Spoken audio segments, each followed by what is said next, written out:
Welcome to Not Milk Never Milk. Subscribe if you're lactose intolerant.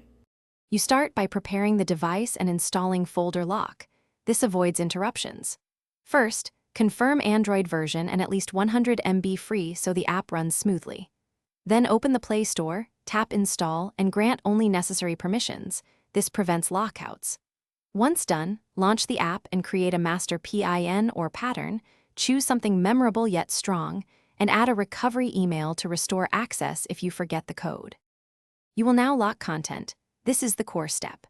Open Folder Lock and tap the file browser to locate items, select folders or individual files and choose Lock or Encrypt. Encryption makes files unreadable outside the app, so monitor the progress bar until complete. Make sure to enable hide options to remove folders from galleries and set the app lock so no one can open Folder Lock without your PIN. If you need access, decrypt from within the app. You finish by securing and testing the setup to avoid surprises. Backup encrypted files to your chosen cloud or local backup so you can recover data if the device fails. Once backed up, test unlocking and decrypting a file to confirm everything works. This step proves your PIN and settings are correct.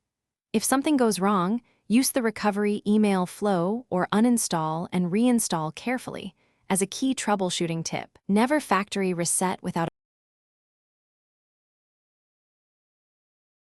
Thanks for watching. If this was helpful, leave a like and consider subscribing. See you next time.